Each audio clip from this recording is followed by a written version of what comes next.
ایک تھی مانو بل جو کسی کی چہیتی یا لاڈلی نہ تھی۔ اس نے شہر کے ایک کباڑ خانے میں آنکھ کھولی اور پھر اپنی ماں اور دوسرے بہن بھائیوں کے ساتھ مختلف جگہوں کی تبدیلی کے بعد ایک قصاب کی دکان کے پاس رہنے لگی۔ وہ ذرا بڑی ہوئی تو ایک دن اس کی بہن رانو بلی کو ایک بہت پیاری سی بچی ایک بڑی سی گاڑی میں بٹھا کر لے گئی اور اس کا بھائی خونخوار کتے کے ہاتھوں دنیا سے رخصت ہو گیا۔ وہ ذرا بڑی ہوئی تو اس کی ماں اسے چھوڑ کر چلی گئی۔ مانو بلی کئی بار اپنی ماں کے پاس گئی کہ شاید اسے پہچان لے، لیکن وہ اسے ہمیشہ اجنبی بن کر ملتی اور مار پیٹ کر بھگا دیتی۔ مانو بلی نے بھی آہستہ آہستہ اپنی ماں کو بھلا دیا اور یوں ہی گلیوں میں آوارہ پھرنے لگی۔ ایک دن اچانک اس نے اپنی بہن رانو بلی کو دیکھا جو ایک بہت بڑے سے لان میں گھاس پر بیٹھی دودھ پی رہی تھی۔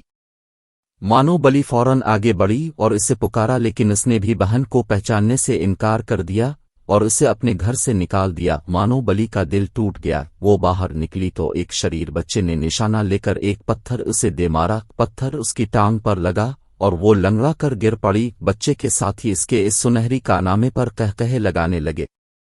مانو بلی بڑی مشکل سے الفاٹے اور اپنی زخمی ٹانگ کے ساتھ بھاگ کھڑی ہوئی کہ کہیں باقی بچے بھی پتھر لے کر اس پر اپنا نشانہ نہ آزمانے لگیں۔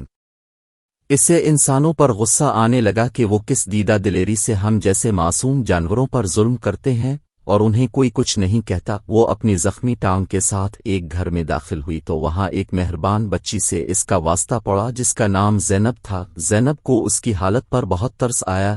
کچھ دیر بعد وہ اس کے لیے ایک پیالے میں دودھ لے آئی۔ مانو پہلے تو جھجکی، اسے بھوک بھی زوروں کی لگی ہوئی تھی۔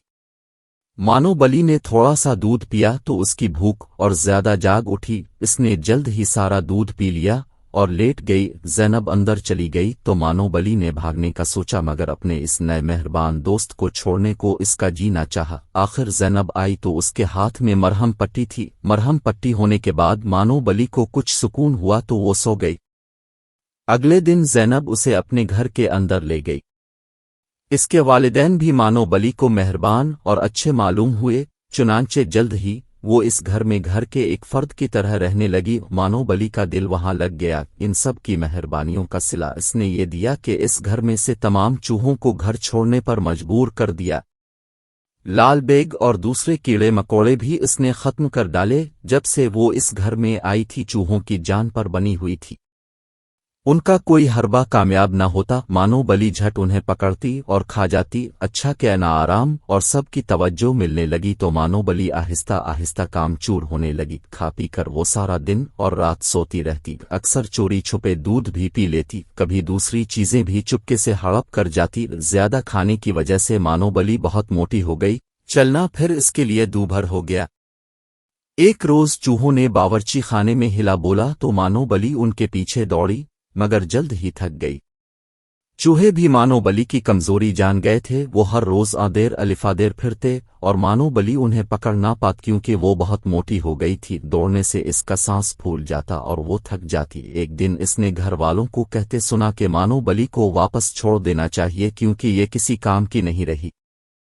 اتنا سن کر اس کے ہوش الفاڑ گئے۔ اسے اپنا گلیوں میں پھرنا، شرارتی بچے کا پتھر مارنا اور غریبی کے دن یاد آ گئے۔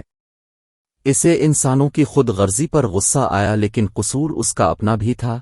چنانچہ اگلے دن سے اس نے زیادہ کھانا پینا چھوڑ دیا اور باقاعدگی سے روزانہ بےگنا ورزش کرنا شروع کر دی۔ سستی کاہلی چھوڑ کر کام کو اپنا لیا اور پھر جلد ہی وہ دوبارہ چوہوں کے لیے خطرے کا نشان اور گھر والوں کی آنکھ کا تارا بن گئی۔